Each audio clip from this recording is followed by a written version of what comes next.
Los criminólogos dicen que no existe el crimen perfecto. Lo que existe es el crimen mal investigado.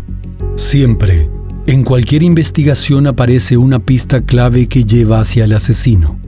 Encontrémosla juntos, repasando este caso abierto. Hola a todos, mi nombre es Miguel y en cada video repasaremos todos los detalles de los más terribles casos criminales. Antes de empezar, no te olvides de suscribirte y dejar tu me gusta para que puedas seguir trayéndote el mejor contenido de investigación. Recuerda también activar la campanita, ya que estaré subiendo videos 3 veces a la semana. Empecemos. El caso del Tylenol cianuro.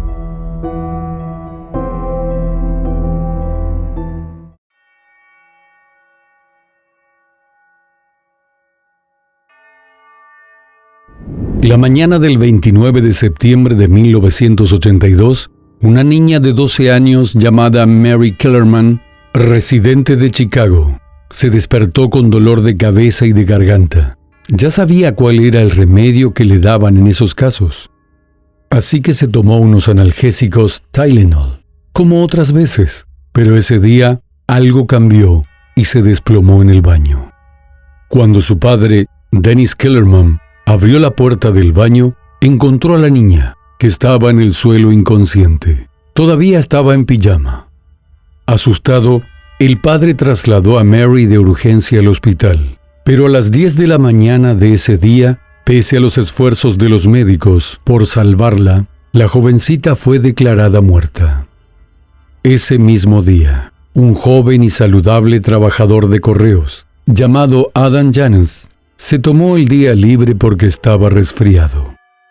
Al mediodía, recogió a sus hijos del preescolar y de camino a casa, se detuvo en la tienda local para comprar Tylenol. Al llegar a casa, se tomó un par de cápsulas del medicamento y se desplomó. No se le pudo reanimar. A última hora de la tarde, la familia de Adam estaba en su casa planeando su funeral. En ese momento, su hermano menor, Stanley Janus, preguntó si le podían dar un poco de Tylenol para aliviar su dolor de espalda. Su esposa Teresa le dio 2 cápsulas y luego se tomó 2 ella misma. Él se desplomó y luego ella se desplomó. Stanley y Teresa estaban recién casados. Los padres de Teresa dijeron en ese entonces que la tragedia cambió sus vidas.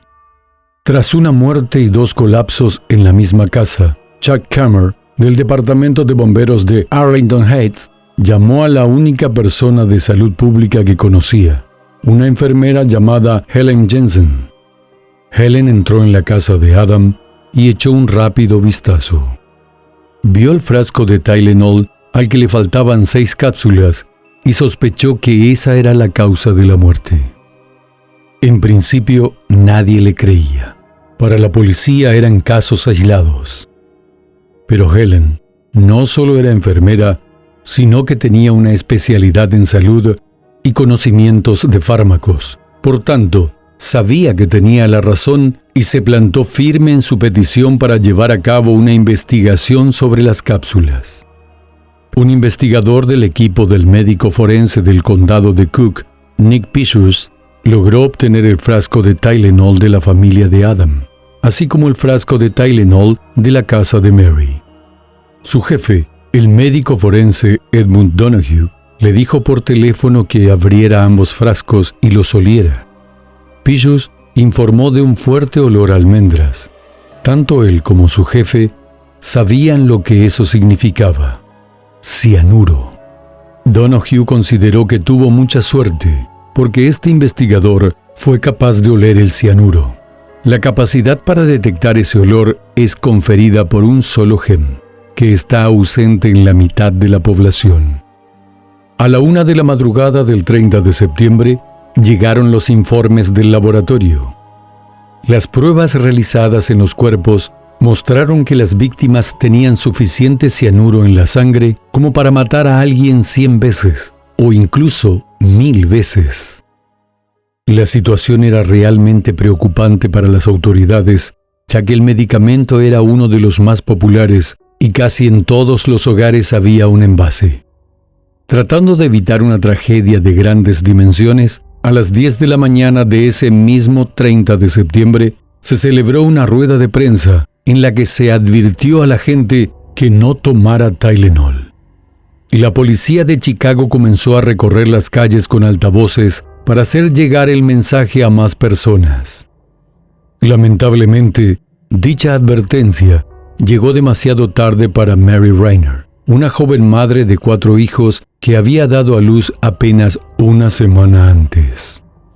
Mary estaba felizmente casada con su marido Ed Rainer, y la pareja acababa de dar la bienvenida al mundo a su 4.º hijo. La joven utilizaba Tylenol para aliviar los síntomas del malestar posparto. Al igual que las demás víctimas, Mary se desplomó poco después de tomar la dosis de cianuro fatalmente disimulada. La hija de Mary, Michelle Rosen, tenía solo 8 años cuando presenció el envenenamiento, el colapso y la muerte de su madre. El marido de Mary llegó al lugar de los hechos poco después de que ella cayera al suelo. Enseguida llegó una ambulancia y la trasladó al Hospital Central de DuPage en Winfield. Allí fue declarada muerta. Mary McFarland, de 30 años, estaba en su puesto de trabajo en el Illinois Bell de Lombard, cuando sintió un fuerte dolor de cabeza. Según su hermano Jack Allison, Mary tomó Tylenol en la trastienda de su lugar de trabajo y murió poco después. Era madre soltera, trabajaba y se ocupaba de la crianza de sus 2 hijos pequeños, Ray y Bradley McFarland. Paula Jean Prince, de 35 años, era una auxiliar de vuelo que trabajaba para United Airlines. Voló de Las Vegas al Aeropuerto Internacional O'Hare. Compró Tylenol en Walgreens de camino a casa. Una cámara de vigilancia del cajero automático captó la compra. Agotada por el largo vuelo, Paula tomó Tylenol para aliviar los síntomas de un resfriado mientras se preparaba para dormir. Fue encontrada muerta en su apartamento y se encontró un frasco abierto de Tylenol en la encimera de su baño. Mientras que otras víctimas del cambio de Tylenol por cianuro eran de los suburbios de Chicago, Paula fue la única víctima que vivía en la ciudad. El caso de Paula adquirió más notoriedad que el resto por algunos detalles que las autoridades consideraron valiosos. El Departamento de Policía de Chicago publicó una foto tomada a partir de un video de vigilancia donde se podía ver a Paula comprando Tylenol en una tienda ubicada en el 1601 de North Wall Street. En la foto se apreciaba a la mujer en la caja y un poco más lejos a un hombre con barba que parecía mirarla fijamente. La policía descartó que el asesino trabajase en la planta de producción de Tylenol, ya que las muertes habían ocurrido solamente en el área metropolitana de Chicago. Si las cápsulas hubiesen sido adulteradas en la planta, habría habido casos en otros estados. Todo esto llevó a la policía a pensar que el asesino probablemente había comprado los frascos en distintos lugares para luego adulterarlos en su casa. Una vez agregado el cianuro en las cápsulas, el asesino regresó a cada una de las tiendas y volvió a colocar los frascos en los escaparates. Esto era algo relativamente fácil de hacer, ya que Tylenol era y continúa siendo un medicamento de venta sin receta. Además de los frascos encontrados en las casas de las víctimas, días después se hallaron otros frascos adulterados en otras tiendas de Chicago. Para tratar de tranquilizar a la población, Johnson & Johnson detuvo la producción y publicidad de Tylenol. El 5 de octubre de 1982, la compañía emitió un comunicado y además ordenó que se retiraran todos los productos Tylenol de las tiendas de todo el país. También se aconsejó a la población que evitara consumir cualquier medicamento que tuviese paracetamol. Johnson & Johnson también ofreció al público cambiar las cápsulas que hubiesen comprado por comprimidos. Johnson & Johnson envió 500,000 de telegramas a farmacias y doctores reclamando la devolución de las cajas de Tylenol para su posterior investigación. El presunto asesino fue descrito por la policía como un ser frío, meticuloso, bien organizado y con conocimientos científicos. La prensa se refirió a estos crímenes como los crímenes Tylenol, ya que todas las víctimas murieron luego de tomar cápsulas de paracetamol de la mencionada marca, adulteradas por el asesino con cianuro de potasio. Para complicar más la investigación surgió un imitador. Hubo un total de 7 víctimas, a las que podrían añadirse al menos 2 más, asesinadas por alguien que intentó imitar al envenenador original. En contextos criminológicos, a los imitadores se les denomina copycat. Es alguien que realiza un crimen de imitación, por ejemplo, copiando el modus operandi. Aunque parezca increíble, las acciones del criminal inspiraron a otros imitadores en todo el país. En consecuencia, hubo más de 270 incidentes reportados en el mes siguiente. Se añadieron veneno para ratas y ácido clorhídrico a las píldoras. Se encontró hidróxido de sodio en un cartón de leche con chocolate y hojas de afeitar en salchichas. A medida que el caso adquirió mayor notoriedad, hubo muchos ataques similares en todo Estados Unidos. Los imitadores ya no usaban solo Tylenol, sino también otros medicamentos de venta libre. En 1986, 3 personas murieron luego de haber ingerido cápsulas adulteradas. En el estado de Washington, Susan Snow y Brooks Nickel murieron tras ingerir cápsulas de la marca Excedrin adulteradas con cianuro. Más tarde se pudo determinar que la esposa de Brooks, una mujer llamada Stella, habría sido quien adulteró las cápsulas. En el mismo año, la aspirina Enkeprin de Procter & Gamble fue retirada de las farmacias de Chicago y Detroit, luego de una llamada anónima en la que se denunció la presencia de cianuro en las cápsulas. Esto afectó directamente el número de ventas y eventualmente llevó a que se retirara la marca de aspirina del estado. Este caso tuvo varios sospechosos.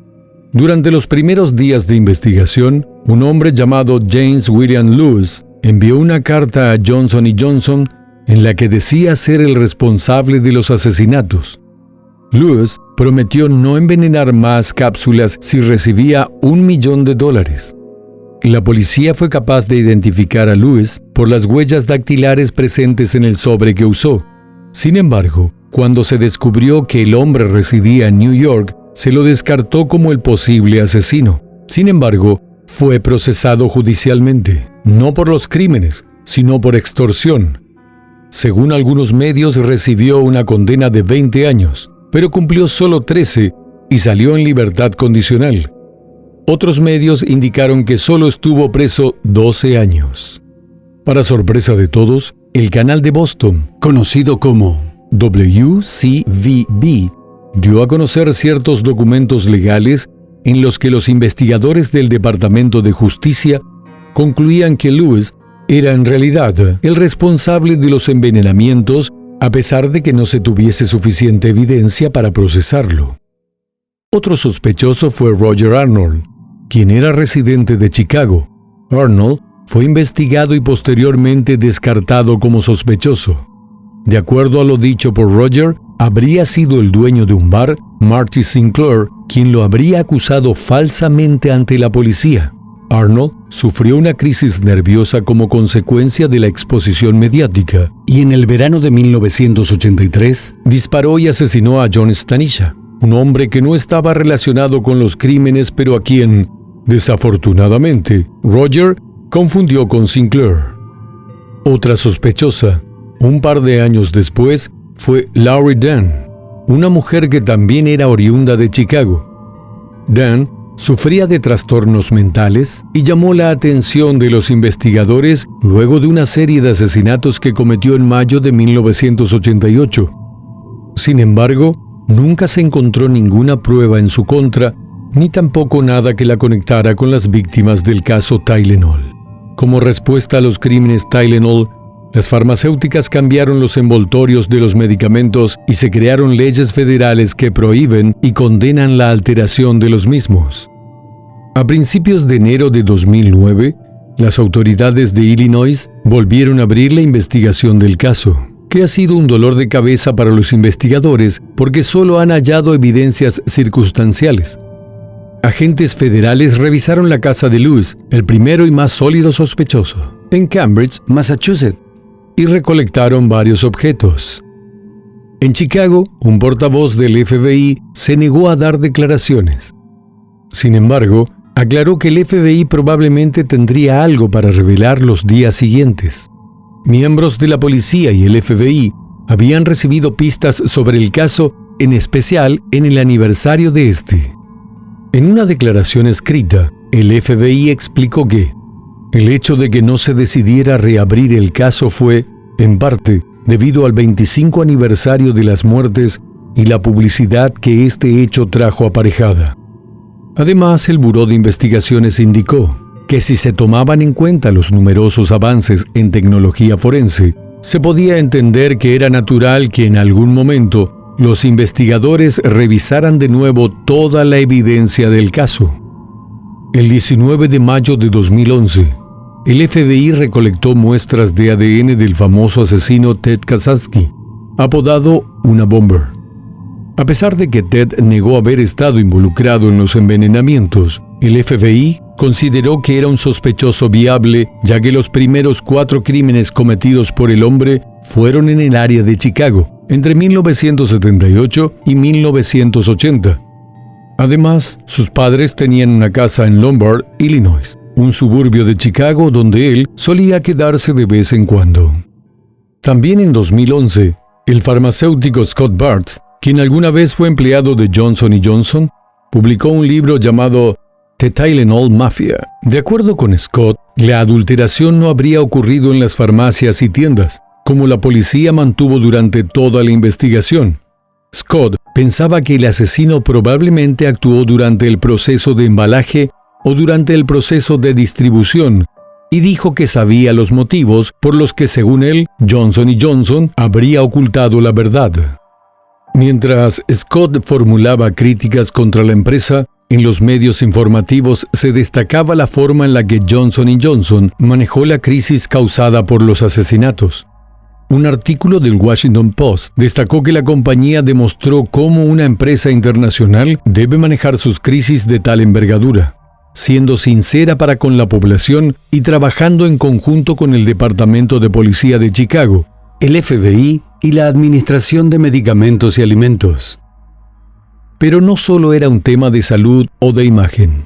También había un severo impacto económico que la empresa transnacional quería evitar a toda costa.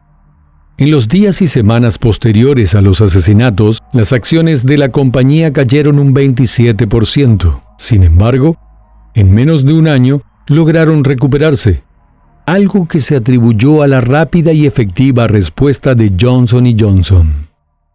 En los meses siguientes a los crímenes, las cápsulas Tylenol volvieron al mercado, pero a partir de ese momento, su empaque cambió por un envoltorio reforzado.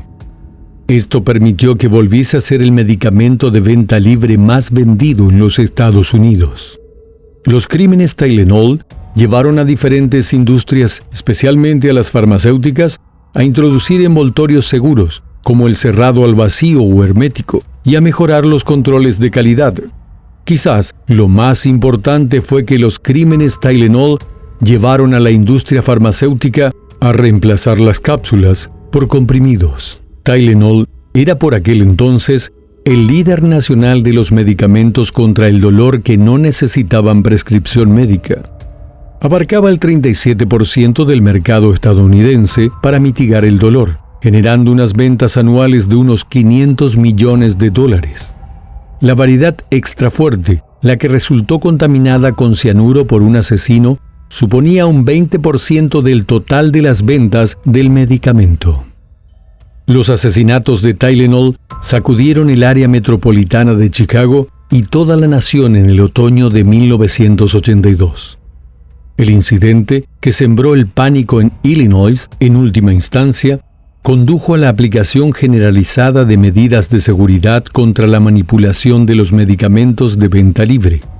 Se le considera uno de los acontecimientos que han moldeado a la sociedad estadounidense de forma inédita. 40 años después, de que los infames asesinatos con Tylenol mataran a su padre y a sus otros 2 familiares cercanos, una mujer de Wisconsin se niega a tomar los populares analgésicos. Kasia Janusz, quien perdió a su padre y 2 tíos por causa de las cápsulas contaminadas con cianuro, dijo que también comprueba siempre que los productos estén bien sellados antes de comprar cualquier cosa en las tiendas. Dio su testimonio en una serie de entrevistas publicadas en 2021 por medios estadounidenses que describen el desgarrador legado que dejaron los asesinatos de Tylenol sin resolver. Tan solo 4 años tenía Kasia cuando todo ocurrió. Recordó que estaba con su padre, Adam Janusz, en su barrio de Chicago, cuando compró un frasco de Tylenol extra fuerte, en el que alguien había introducido pastillas de cianuro. Aún guardaba en su memoria la escena y los gritos de su madre al no poder reanimarlo. Kasia dijo que años de terapia y yoga le han ayudado a superar su rabia y su dolor. Aún mantiene viva la esperanza de que se haga justicia en los asesinatos de su padre y de sus tíos. Han pasado 40 años desde que este crimen calculado y atroz se cobró la vida de 7 personas. A día de hoy, el asesino no ha sido capturado, pero lo más reciente en torno al caso ocurrió en septiembre de 2022, cuando los investigadores del grupo de trabajo regresaron a Boston para volver a entrevistar a Lewis, el hombre al que llaman su principal sospechoso en los 7 asesinatos de Tylenol y al que siempre han tenido en la mira. Cuando se replanteó la situación con Lewis, se dio a conocer que el sujeto ha cometido varios delitos, pero ha sido un afortunado que se ha salvado por un tris de ir a la cárcel.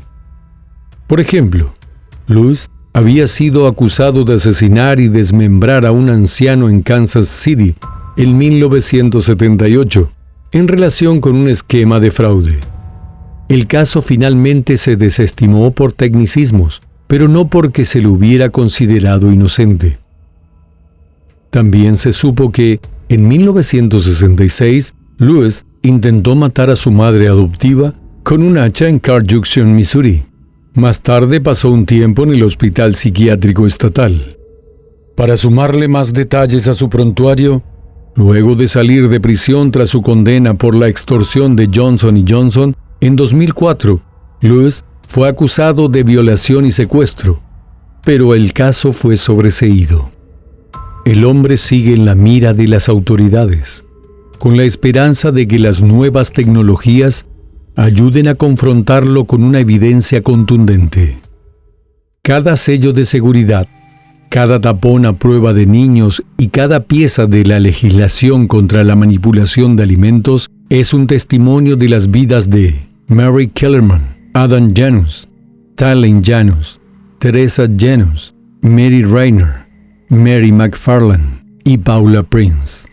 La pérdida de sus vidas derivó en un aumento de la seguridad para todos los que vivieron después del susto de Tylenol. Sus nombres no han sido olvidados.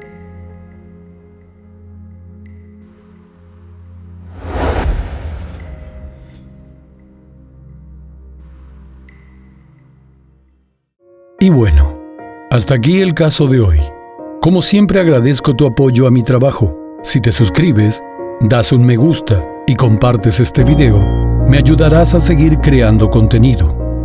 Hasta pronto.